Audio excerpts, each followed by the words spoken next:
face and I knocked him out. So you punched the guy in the face over a spitball? No, he took my friend Nathan and shaking him. He was little. My friend Nathan was little, and he was about to punch him in the face really hard. And so right before he punched him, I punched the big guy out. He had a big thick neck. He was a wigger. He was what they call a wigger. What's a wigger? Like a white rapper. But it's not like the N word. It was not like saying the N word. And so it was in Hardee's, and I had to see. They started a fight with him because they were spitting spitballs and stuff when we were teenagers. And the guys came out from behind the counter like, "Yo, what does the story mean? And it's story mean? It was in Hardee's. So why are you? How old were you, and why are you telling me the story now? I had to watch it all. I was like, "What are they doing? They're so stupid." I was just trying to eat food. We went into Hardee's to eat food, and my friend Nathan started being a jerk, but he was little back then. And he started or one of them kind of instigated a fight or something. How old were you? We were teenagers, like 16 or something like that, 17. And I was kind of strong, a little bit strong for somebody that young, and but not that strong. But they thought I had strong forearms. Do you have strong forearms now? Well, right now I haven't been lifting a lot of weights, but I don't know what they look like. But people thought looked cool. Like Nathan thought he couldn't understand how my forearms were so strong, but I didn't even know. And Nathan was little, but then he started lifting weights and got stronger than I did. And so what is the meaning of the story? What are you telling me the story for? So a big bug just came in here. Yeah. Oh shit. Ah! No! So they started fighting and stuff, and I was like, "Why are they doing that?" Why are you telling me this story? What is the meaning? He grabbed Nathan right in front of me and started shaking him. And they're like shaking it. He was shaking him, and the big strong wigger with a big thick neck who was like white and like, "Yo, man." And he was like, he pulled back and was about to punch him in the head really hard. I thought he really hurt Nathan. And right before he did, I punched him in the face really hard, and it broke out a few of his front teeth. And he was holding Nathan, and Nathan said he just went like this, and I knocked him out with one punch. He fell to the ground, and it broke my hand. And I was like, I looked at it, and it was like it was misshapen. And so after that, we went to the hospital, and then the Wiggers, like the manager the Wiggers were they're gonna take us to court or something, but then they said it'll be okay and we don't have to go to court or something like that. And I had to go to the hospital and wear a cast for like a long time. And then it really sucked because my hand healed like bent looking. There's a bump on it. There's a little bump on it. It happens sometimes. It's called the fourth metacarpal. Sometimes it breaks and it makes a little bump on it. And I didn't like the way it looked. And when I was like 18 or 19 or 17, I think when I was 17, I went to the doctor, just a regular doctor, not a plastic surgeon, like here in Virginia. And I asked him how to get rid of it. And he said, "Well, I can cut it open and sand it down and put it back together, but it may leave a scar." And he did it, but then the scar pretty much went away. Like it's been so long, you don't really see it. So what was the meaning to the story? Here's what it looks like. What is the meaning to the story? Wait, see. Looks okay. Here, give me your hand, John. John, it really sucked. Bring your hand here, John. For years, John, bring your hand. Put your hand in front of the camera like this. The other way. No, it's there. No. See, it's here. But I on the top side. Look at this side of your hand. So, let's see. you basically, do you know what passive aggressive is? See these two fingers? These two right here? I had never fought anyone in all my life. It was only to protect my two friends Mhm. because they're about to hurt them really bad. Those are the only two times I ever got in a fight. And I would never get in a fight now. I would call the police if I had to. But you get angry all the time.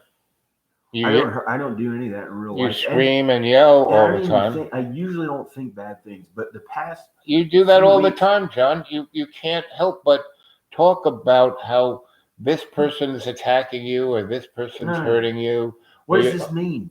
What? What do my fingers mean? Well, these two mean that you're passive aggressive. Passive aggressive. It means that you're always passively being aggressive towards people. What do you mean? Well, The whole day I was doing this.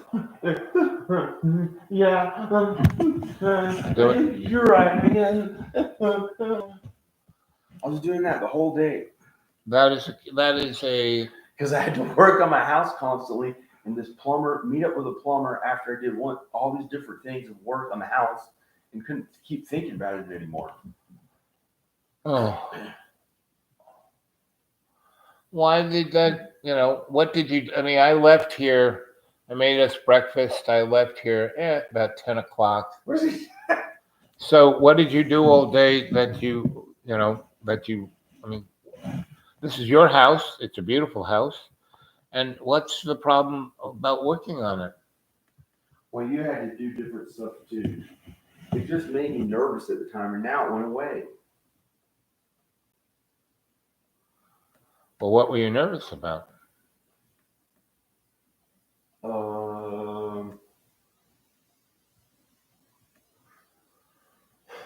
Something about just kept doing this and stuff, like kept having to think about working in the house, and then finally, after resting and not doing it for a while, and talking to you, and was so worried and depressed, and I kind of got to the point where I let it go, and I felt happy. Right. That's what I've been telling you, that if you keep positive thought and will bring positive words, and positive words will bring positive actions, and positive actions bring positive outcomes.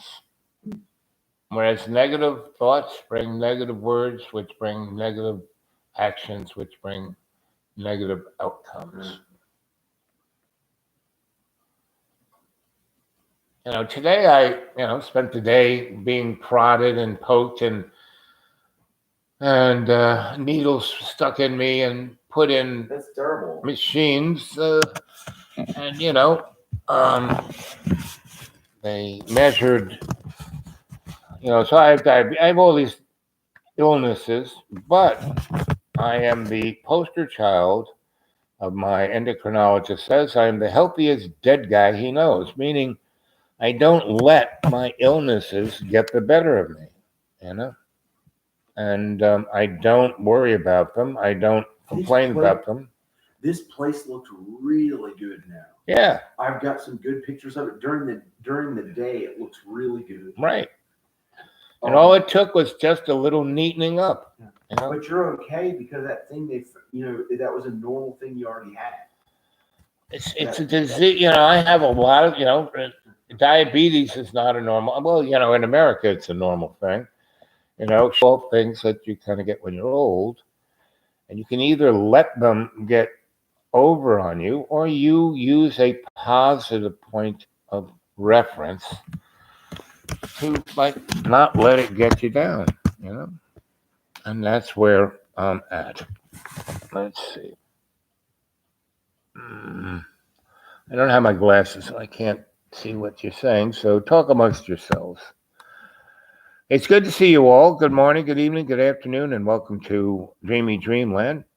We had our little guest star, John, and I'm in John's the school, and the school is really not anybody's. It's more the school. It's like a spirit.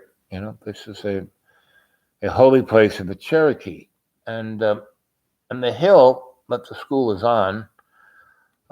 It's like a a really kind big dog. And it has some real serious powers that you can, it'll,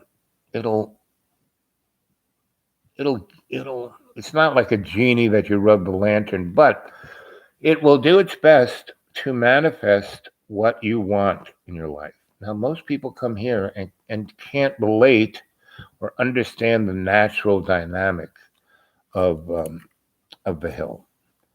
And so they go, oh, and they start smoking and doing stuff like that. So the hill goes, oh, they want to be stoned. They want to be drunks. They want to be an alcoholic. So I'll help them do that. So, and that is the the issue of this, issue is how do we manifest that which we want?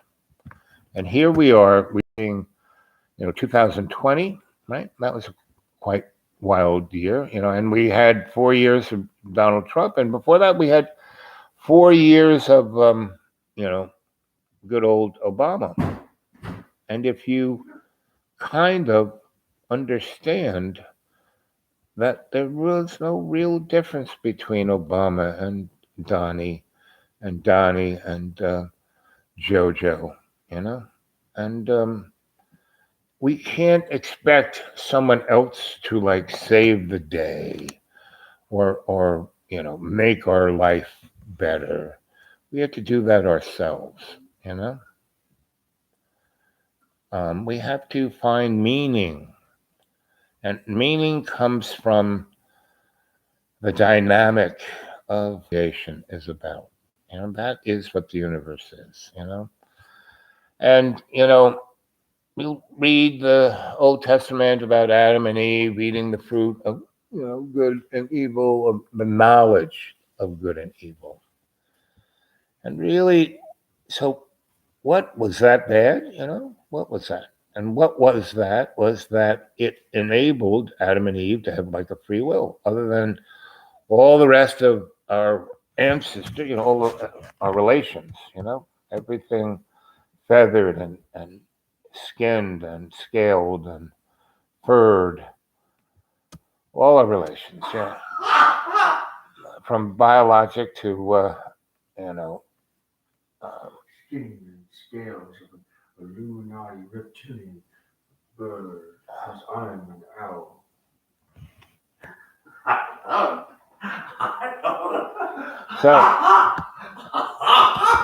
So, back in the day, Stupid way of pretending like I'm a vampire. back in the day when Moses was talking to the burning bush, and the burning bush said to Moses, go to Egypt and free my people, he didn't really meant to free them from the Egyptians, because they kind of were there, not as slaves, but they were slaves to materialism. They were slaves to how am I going to pay my bills? They were slaves to, boy, I want to be cool.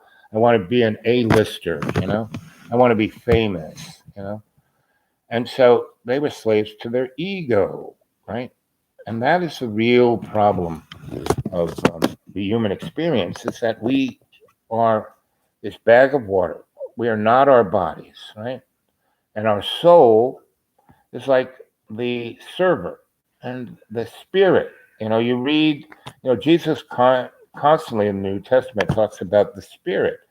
What is the spirit? It is the connection of, all our relations, and we are a work in progress. And that's what God is. We are part of God, and we are creating this work in progress, of what God is. God hasn't, he isn't complete. He isn't all done. He's a work in, he, it, she, whatever is a work in progress, And if you go to my xratted.blogspot.com, you will find a number of, whatchamacallits, novels, short stories, essays about a lot of ideas. And Dr. Toole, this afternoon, he was saying, wow, I stumbled across your thing. It's really great. I want to read more. We need to talk. And anyone who wants to have a good conversation that's not, across the World Wide Web, can go to my email, thedudewake42@gmail. Okay? So, ooby-dooby-doo. Let's see. Whoa, fall off this couch. I should have grabbed my glasses so I could read what you guys are saying. So I'm just going to go get my.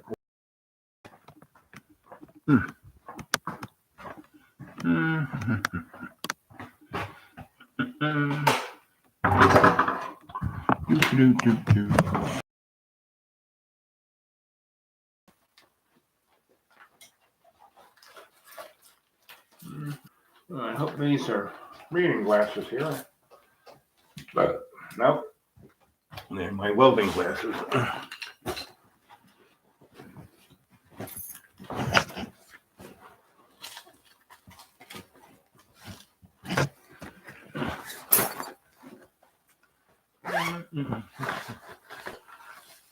Here we go. Yep. Hey.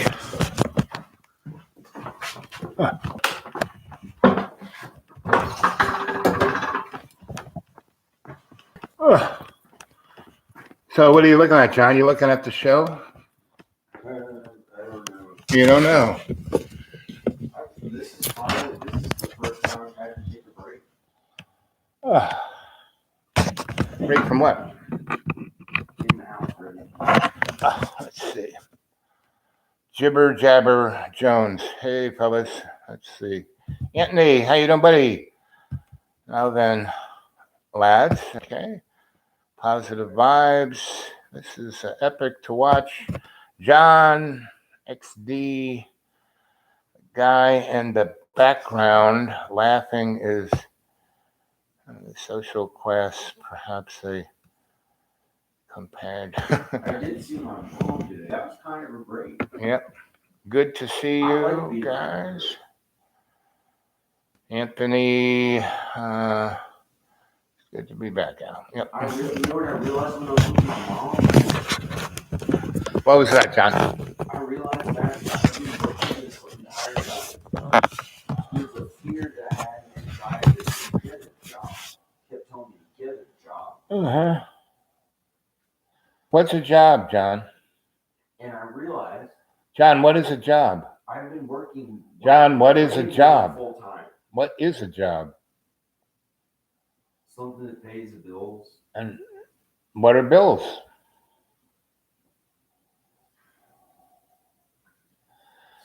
A job is, what is a job? Job is incarceration, right? No.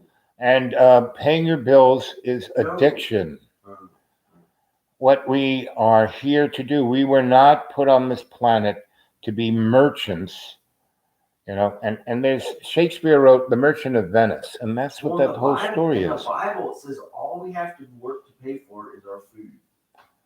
But the man has to work. Now, sorry, John, we live in a, God's love is abundance, unconditional abundance, right? And there are all these. That was the Garden of Eden, and then the devil messed it up for us. No, the devil did not mess it up, because in the beginning, all there was darkness, and then God made everything, including the devil. And if my favorite part of one of my favorite parts of the Bible is Job, because there is God and the devil sitting in a titty bar having a cocktail, and I don't want to go to one of those. And God says, "Look at my man Job, isn't he great?"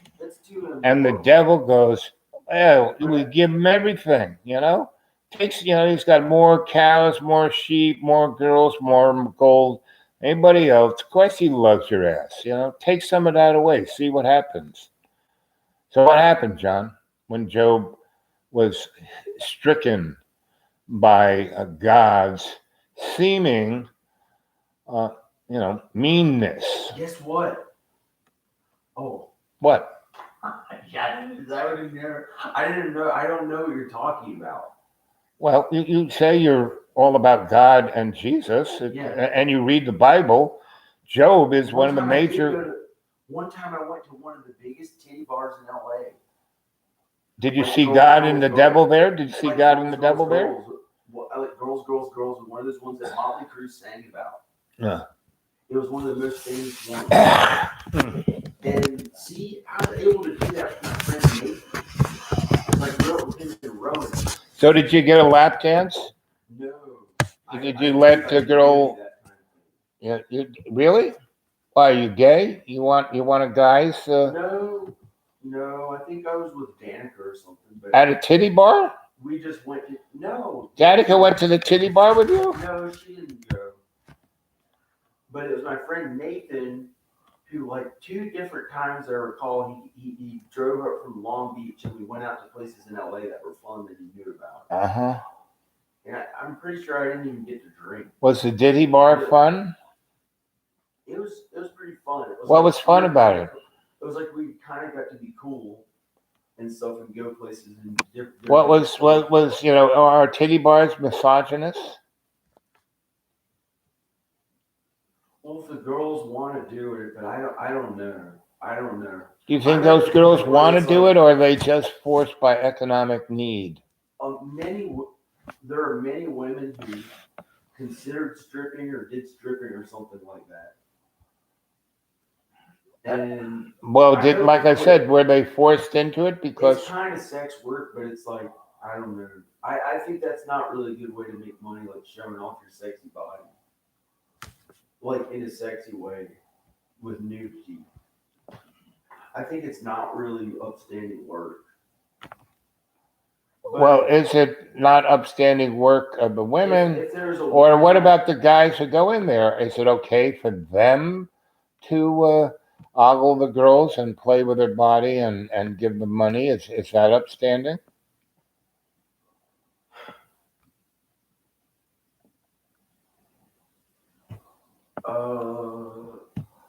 I think it's kind of like it's kind of wrong. Well, guys, you there in the chat, what do you think? Is our life here on planet Earth, is this just a sandbox where we are learning how to be a spirit, But they look And really good. is the stuff that we do on this, are there consequences? How come They shouldn't do it. bad people have good outcomes and good people have bad outcomes? What is justice? What is fair? That's not true. What? When somebody feels bad and down, it's not because they were being mean. It's not always because they're mean. I didn't say that. I You said think that you get to enjoy life when you were nice? I didn't even say that. You think that people who are mean then have to feel horrible? I didn't say that. I said, what is the meaning of this life? Is this, Is it good outcomes mean thinking good things and being kind to people means good outcomes, and thinking bad things and bad outcomes, that's crazy. when you have good thoughts, you have good words, and good words bring good actions, and good actions bring good outcomes. When you have bad thoughts, it brings forth bad words, and bad words bring forth, bad actions, and bad What actions. happens when you've done nothing wrong and everyone starts making fun of you? Like Jesus. Like Jesus did. He never sinned. He never sinned. They started being really mean to him and they killed him. John, if you understand, Jesus understood. From the moment he was born, he understood what was going to go down. And when he is being interviewed by the rabbis, like Jesus smokes weed and he's cool or something. Jesus, He did not sin at all. He didn't even have sex. Jesus didn't have sex. Yeah, he didn't even have sex. He was married to Mary Magdalene, had babies. Where the rest of the Jews? They were the Merovingians. We don't have to not have. We don't. Well, most of us usually don't have to not have sex. Some of us usually we can have sex. John, sex is a biological priority for reproduction of the species. That's all it is. and it has a few little pleasurable elements to motivate people to reproduce, right?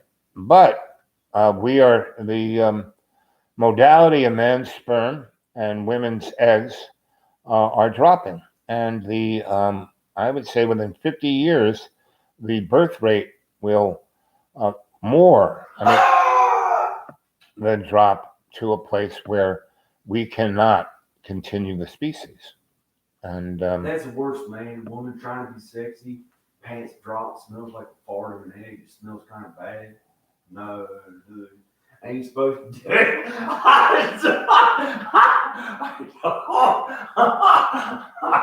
Man, ain't that the worst, man? Woman drops her pants to the floor, butt naked, smells like a fart of an egg, kind of bad, smells like no. Wrong one to be, wrong one to think about having sex. so, John, are you parodying Jesus Christ? Are you? No, I've been doing so much God's work and kind stuff and work to get my house ready so I can finally feel okay that I kind of lost it, and it made me feel happy, the idea of like maybe being with an attractive woman who doesn't smell like farts and that are smelling kind of bad and stuff. A woman who smells good, or you know, do you?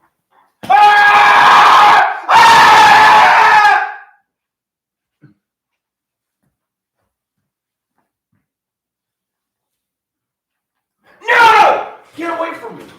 You gonna hurt me? No, I'm gonna punch the beetle. I'm gonna throw him out the window. He stepped on it and killed it, a giant beetle.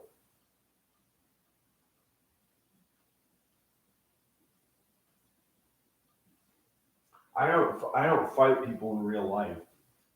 I wouldn't fight you in real life. I would never fight you. I would act like Bruce Lee. I would act like Bruce Lee. Violence is the last refuge of the totally inept. Violence is the refuge of people of fear. Violence is the home of the nihilist ego. And that's what war is. I guess I better go upstairs. Because you want the spotlight and to make me feel like I'm unpopular and all by myself. No, I don't. That's where you try to like step on The big bug was right there. He was gonna, fly on you, and then you would have jumped out the window, or he'd have flied on me, and I'd have to, do what I just did. So it was a lot easier to put him out of his misery and get rid of him.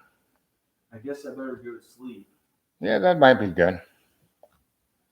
But that's gross to step on it to kill bugs and stuff, and then to turn the lights on and leave the windows open where they could ever get in. Like, So turn the light off, John. Turn the light off. Turn the light off. I didn't turn it on. Turn the light off. It's so gross. These moths and stuff have been flying in, and yesterday I had to sweep them all up. Or today, I had to sweep them all up. Well, and this place is going to have to look good enough for me to pay my bills. So I don't want to have bugs in here. Well, then turn the light off. How will you be able to see to make sure you can walk back to your room? I see very well at night, John. It's just the difference in light that it schizzes out my my sight.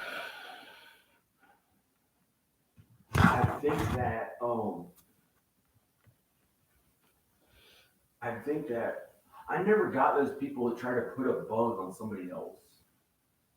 Why would they do that?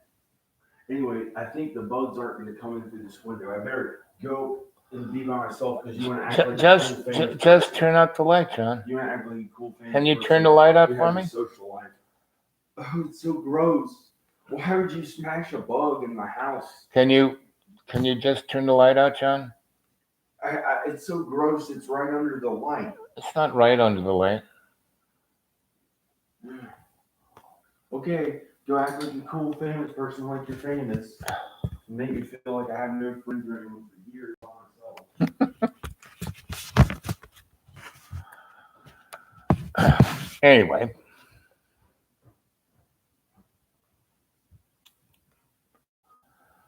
Justice is an old religion, goddess. Yeah.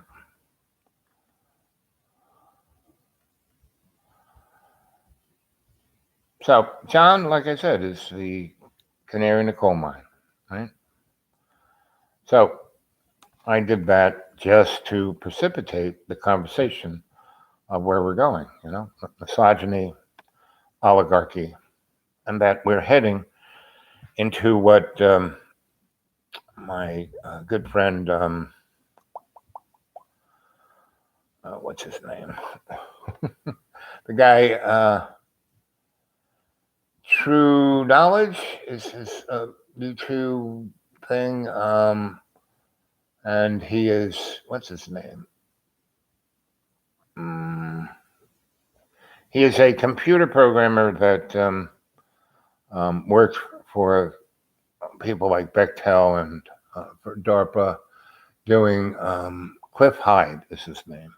And he's been having amazing shows since last year. In December of 2019, he noticed a trend of what was going on with the biological SARS-2.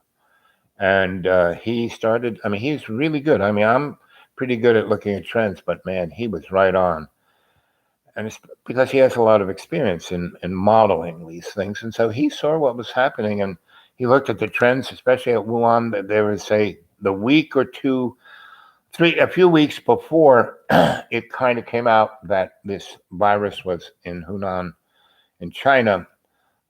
They had this gigantic military Olympics from all over the world. Every army military sent 100 or so of their best athletes. And so there were like 20,000 military athletes from around the world, and every, Army, Air Force, Marines of every, and they competed, and they did it in an arena indoors, not outdoors, indoors, and they had an audience of about 60, 70,000, and about 20,000 people competing, and that was the mass spreader that took the virus around the world, And if you go watch Truly Graceful, she's another great channel, and she goes in it pretty deep and kind of shows the connection between Bill Gates and all the different, entities that have been wanting to cut the world population. If you go look at the Georgia Stones, that was put up by somebody in the 70s before I-85 and 77 and whatever through Atlanta goes by this place. And on these big stones, it's like the 10 Commandments, but it says, population has to go below, 1.2 billion people. There has to be the elite and the rest are the worker drones. It's pretty, but go look up Georgia Stones. And pretty much what we're seeing is like a little dance of the power players trying to manifest this. And like I said, there is no difference between, George H., George W., Obama, Mr. Donnie Trump, and JoJo.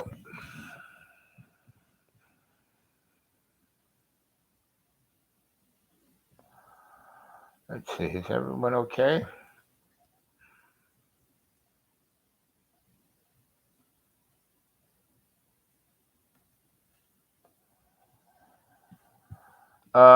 Everyone's always okay, I never let anything get out of control. There's certain things beyond my control, and I don't try to. The best way to keep things in a nice homeostasis is not to try and control anything, right? And that is one of the real problems of the power elite. They want to control everything, and they're just gonna, throw it off the cliff. 4 a.m. feeling alive. Thanks to me. Yeah, that was kind of fun. And that was like a little, that was a little play, a little passion play. Again, John is the canary in the coal mine, and I love the guy. That's why he's my friend, And I haven't been around for 18 months because at a certain point I felt I was enabling that. And so I wanted, before I came back to try and help, I wanted John to get to a point where he would say, okay, because pretty much certifiable, he's neurotic. And pretty much everyone in our sociopathic world is, unless you're awake. If you're awake, you can dial down the neuroses because you're dialing down your ego and you're dialing down your nihilism. And so, and once you appreciate that we are here to be unconditionally loving through empathy of the other, because we are the other, right?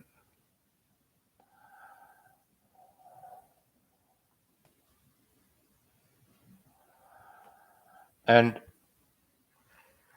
the physicality of our world, our material world, our Walmarts, our gas station, our gasoline cars, our jet planes, all of our wars, when people go, I'm going to go, so I'll be one of the few that don't go to hell. We're already in hell. And if you're living in Syria, if you're living in Yemen, if you're living in Jerusalem, if you're living in Lebanon, if you're living in Chile, if you're living in Venezuela, if you're living in Nicaragua, El Salvador, if you're living in the Philippines, if you're living in India, that's hell.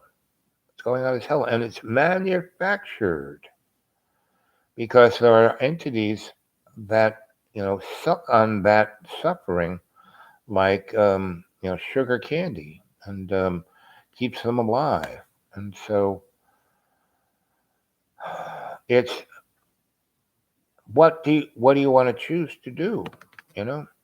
I realize, so I do my best to stay awake, and because I am distracted by this body, we are not our bodies. This is just an avatar. And our soul is just the server, and it connects this avatar with our spirit, because that is what is its free will, consciousness, understanding is about. Spirit, not soul. Soul is the server, the mechanism that connects the animation of the body, which is the tool to experience the modalities of ascension, right? And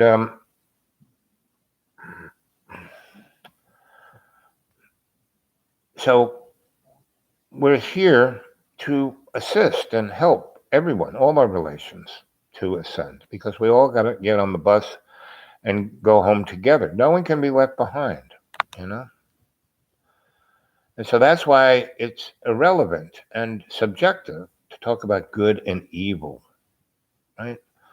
And those others are terrible, and we are, in our tribe, are the chosen few that God loves. No, sorry, it's all or nothing, And the thing about the nothing part is that, end times ain't coming anytime soon. Someone asked Jesus, so when's end of times? And basically, Jesus said, I have no idea. That's above my pay grade, right?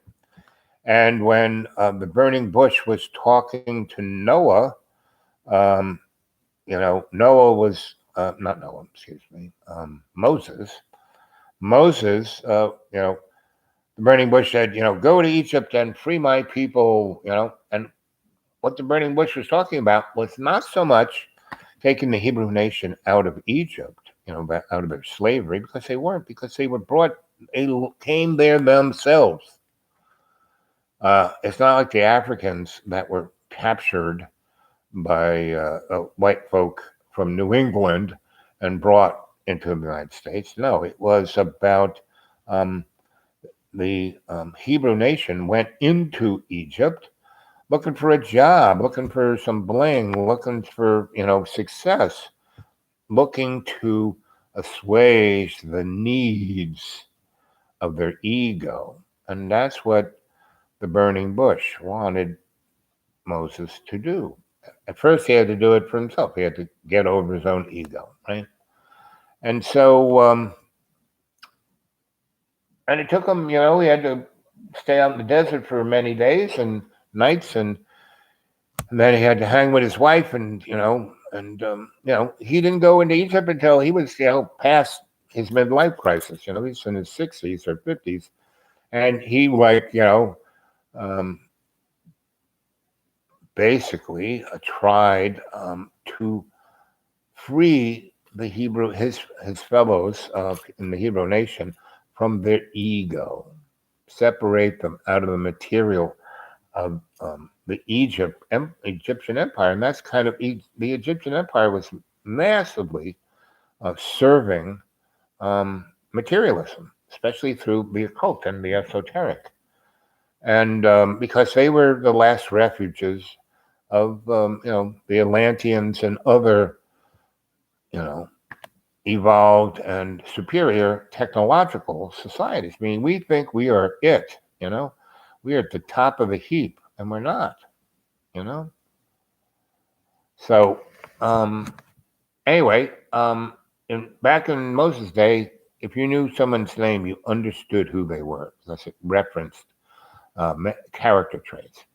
So he wanted the burning bush to tell him what his name was, and in the Bible, it says, the burning bush says, "I am that I am," and that's like Popeye saying, the burning bush was not Popeye, but the burning bush. If you go to the Greek version, not version, but the first Bible was written in Greek, right? Not Sumerian, not in Babylonian, not in Egyptian, not in Latin. It was in Greek. And basically, you read that, and the burning bush said, when Moses asked, "So what's your name?" Because the burning bush said, "You can ask me any question, I'll tell it straight up." And the burning bush replied, "I am a work in progress, and so are you." So he basically said that, we are God, right? And in the Bible, they talk about, humans being God in a lot of ways, and so, and there are all kinds of gods, in the Old Testament, they're talking about the Nephilim and fallen angels and spirits coming from the sky and going into the women, of man and begatting creatures. And that's where the heroes came from, all the great Roman and Greek mythology, Hercules and guys like that, they were all children of that, right? So this is the world that we really do come from, and it's quite confusing to the comic book world that we live in. And they had electricity. Yeah, they had more than that. They had anti-gravity. They had, first of all, you have to realize that all matter doesn't exist. It's a wave. It's a frequency. It's a harmonic. Have you ever played around with a speaker cone and an audio generator where you can dial in certain frequencies, right? And you put sand in the speaker cone and you put it up like that, so it's sitting in the sand in there, and you hit different frequencies, and it will make geometric patterns, makabas, right, in the sand because of the vibrating of the speaker cone at a certain frequency. And that's what all of us are. And so, when we are the aliens, so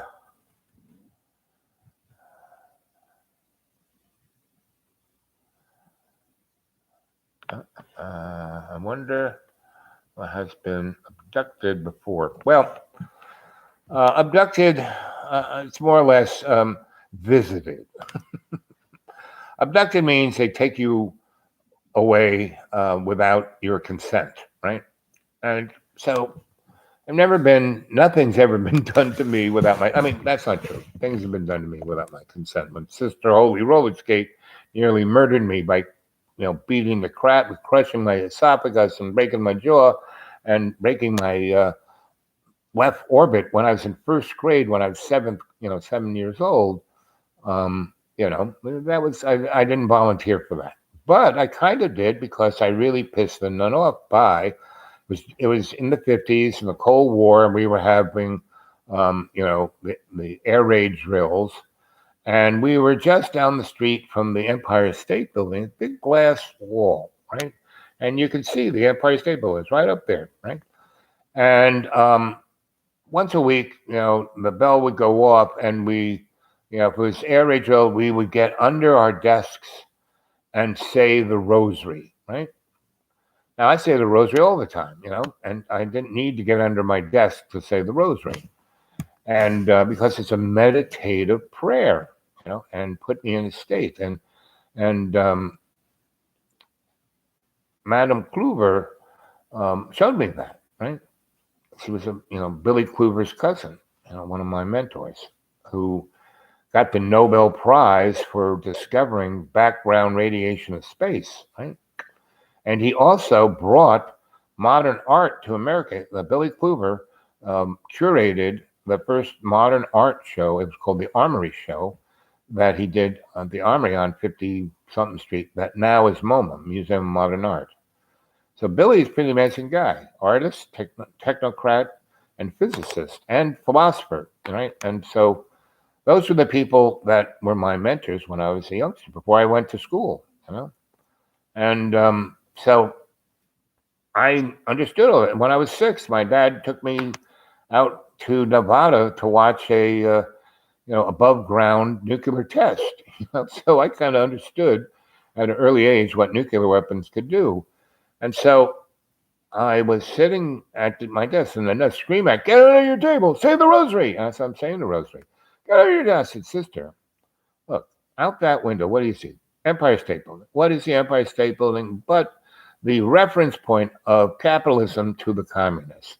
They are going to use that as ground zero to drop their one and only hydrogen bomb right on top of it. So when that thing goes off, first, the light of the ignition of it will blow us into atoms, luminescently, right?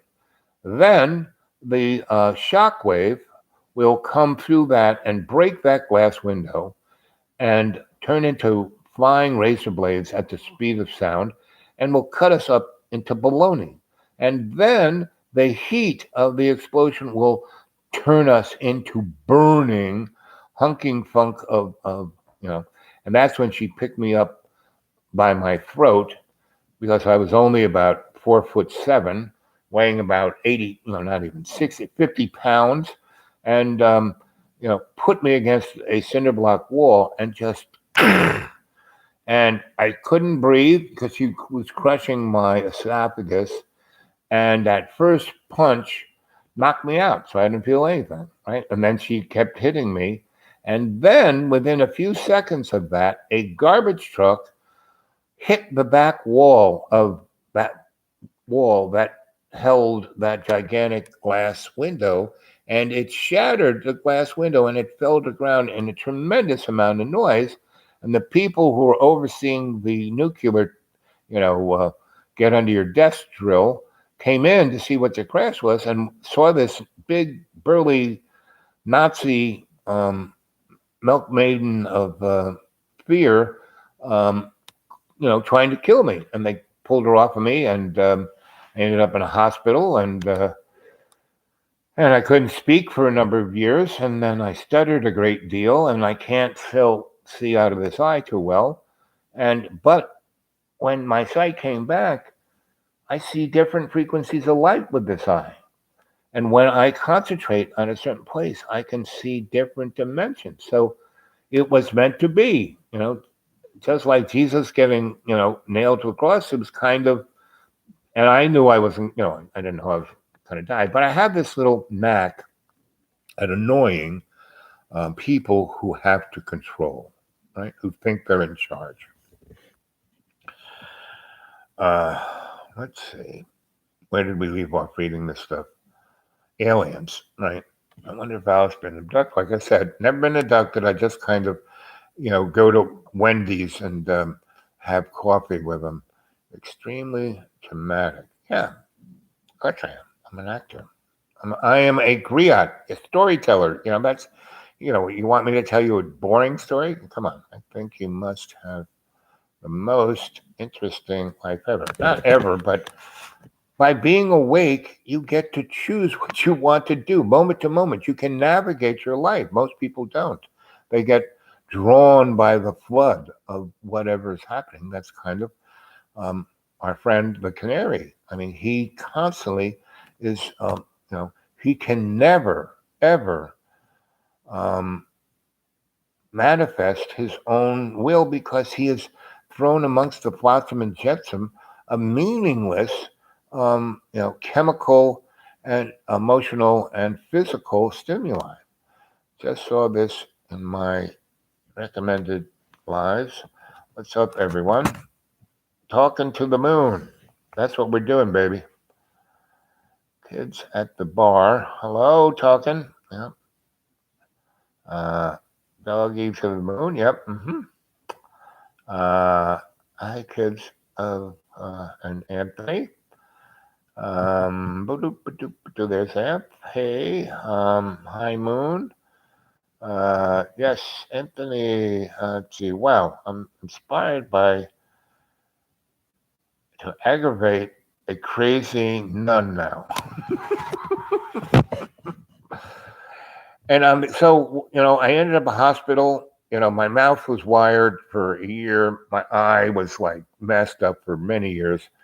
And my cardinal godfather brought me to St. Patrick's, right? And brought in the Maryknolls. And so that's why I learned how to, read Greek, through one eye.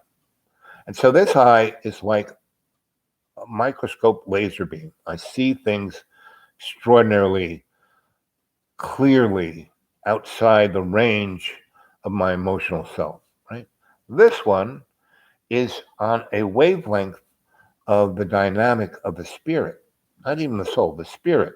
So you put those two together, you get an interesting perspective, right?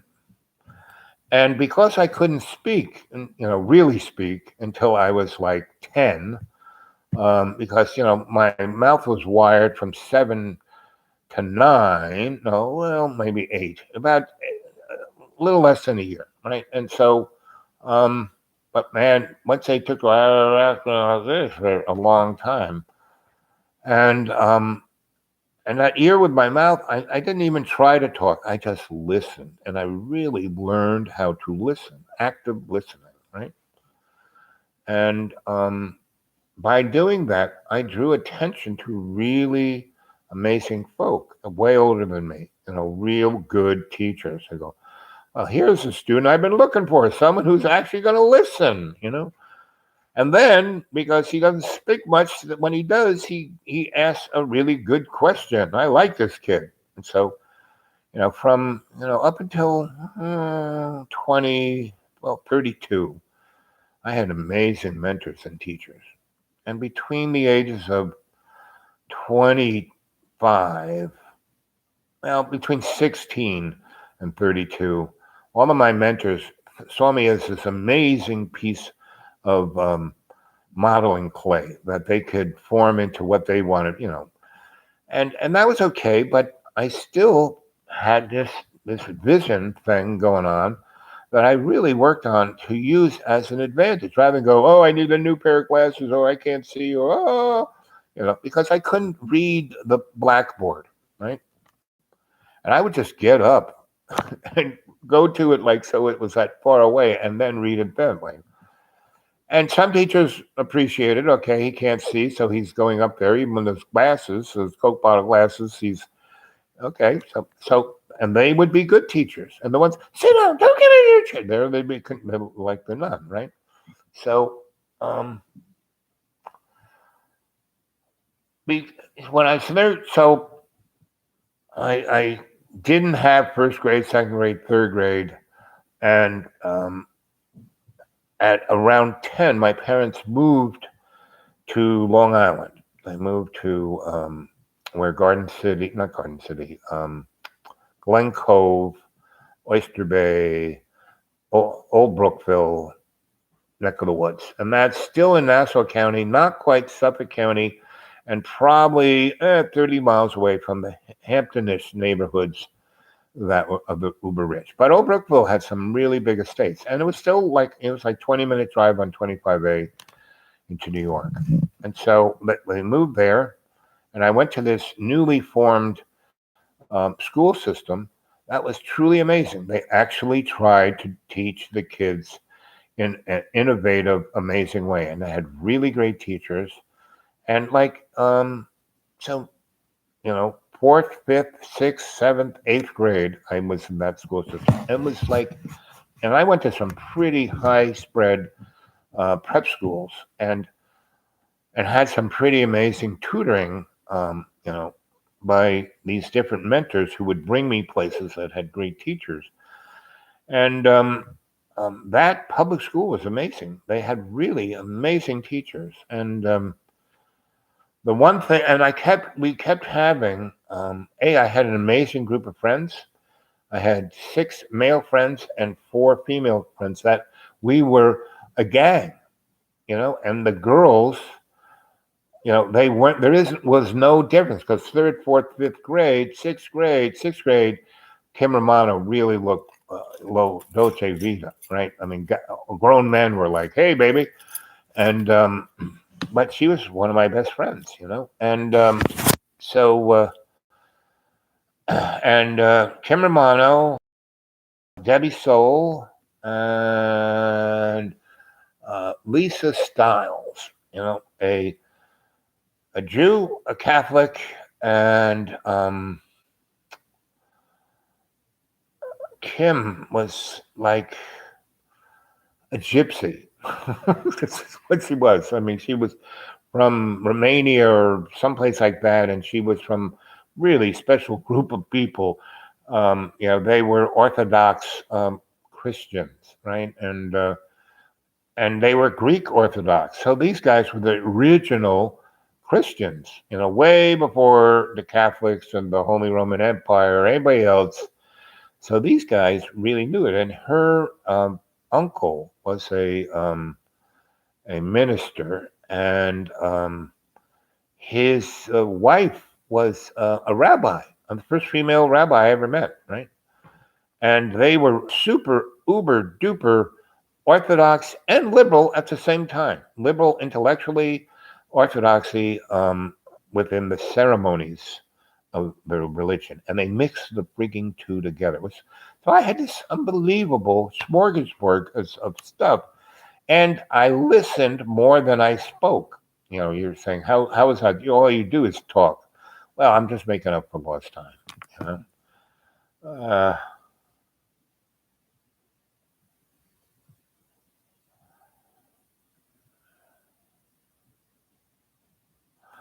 Yes, that is where I developed, because when I was 10, I was allergic. I was sick. I was always sick. And I ended up in the hospital, and this nun, I was like delirious, and I was watching. They had a big colored TV set, the old type of the round screen, and the edges kind of blurred off into non-existence. And I was watching The Wizard of Oz, and the winged Winkies were coming for Dorothy and the gang, and winged Winkies, and I'm screaming like the canary there, and this nun who had like the flying winged Winky habit came over and looked at me, and she looked just like a winged Winky. So I had whammo, and I was in delirium. I didn't even know I did this, but I did whammo her, and I hit her so hard, she flew over me, right, and smashed into this, kind of shelving unit that had all kinds of stuff in it. And I heard the crash, and that was it. And I came to a day or two later, and I was, chained to the bed. I couldn't move. My legs were to each post, my hands were to each post, and I had a Hannibal Lecter mask over my head, so I couldn't. I was back to, and I couldn't buy it, and I was in my own feet. They had left me in my own urine and feces for a good deal of time. And my parents, we were in Florida, and they were off having a good time. They just left me there for about 4 days. And when they came back, I was just getting over being somewhat next to death. But so my mom, ran a hospital. She was more competent than any doctor I ever met. And her best friend, Grace, was a head nurse, right? So when they came in and found me this way, they got quite upset. And my mom was like this. That's why I had a cardinal as a godfather, with the Pope. My parents had a private conversation once with the Pope. I mean, they were invited for tea, and it was just my dad and mom talking to the Pope. And so there I was in Florida, and they brought me home, and they hosed me down, and I was had funkiness growing on my legs and butt, and they kind of, like I said, my mom was more than a doctor, and my aunt was Aunt Grace, my mom's best friend, was more than the head nurse. So they took care of me, fed me, cleaned me up, took me to Kmart's, bought me some clothes, and then we went to the beach. They said, you need to be in the sun. We're going to get Noxzema and, sunscreen, and we're just going to lather you up so the UV doesn't burn you up, but you'll be, get a lot of vitamin D. And then we'll go swimming in the salt water. And my dad was this big time. He started was part of a corporation and was a big salesman. So he got to stay at the corporate house in Pompano Beach. And it was right on the friggin' beach, right on A1A. And we would just walk out of the house and go to the beach and spend the whole day at the beach. And then we would go, there was this kind of country club, and they had 4 things it was more like a place for yachtsmen, a yacht club, but they had a couple of links of go golfing, but they had a putting green. That's all we did. And my mom and my Aunt Gracie, basically, we stayed 2 weeks. So everybody, my dad and my brothers and sisters went back to New York in the winter, and we were staying down there in southern Florida, having a good old time. And my mom and Aunt Grace smoked tons of cigarettes and drank tons of Manhattans. And we went to this yacht club, and we had just ate the best of food, and we would putt on the putting green. And my aunt and my mom and my aunt were party girls beyond belief. And we putt, and they'd be drunk, and they'd just fall down laughing at what was going on. And I'm trying, So that was one of the best times I had with my mom and my Aunt Gracie. And that was very healing, right? And my Aunt Gracie, we were sitting by this place had a pool, and we were sitting at the steps of the pool, and she was talking about, you died when you were born, you died when you were, 7, and you died when you're 10. So, you got to stop doing this, and it's obvious that you have to have a little change in your modus operandi, and there's nothing these doctors can do for you. It's been proven, they've tried everything under the sun. You're allergic to everything. So you need to really, it's got to come from inside of you. She was the first person. So she goes, what we're going to do is I'm going to teach you how to swim. And you're going to swim up and down this pool until you lose the reality that you're in the pool. You will leave your body. And swimming is a exercise and sport that you can do this, right? So she taught me how to swim, and I was like a floating peanut. So she put her hand under my stomach, and we we're in the shallow end and we didn't sweep to the deep end. We just kind of went across, right? And if anyone got in her way, she just punched them. And that was Aunt Gracie. And she was tall. She was like Wonder Woman, right? But lankier. But she took no quarters from anyone. And she grew up with a bunch of brothers, so she could punch like nobody's business. And so she put her hand under my chest, and Jess, we walked up and down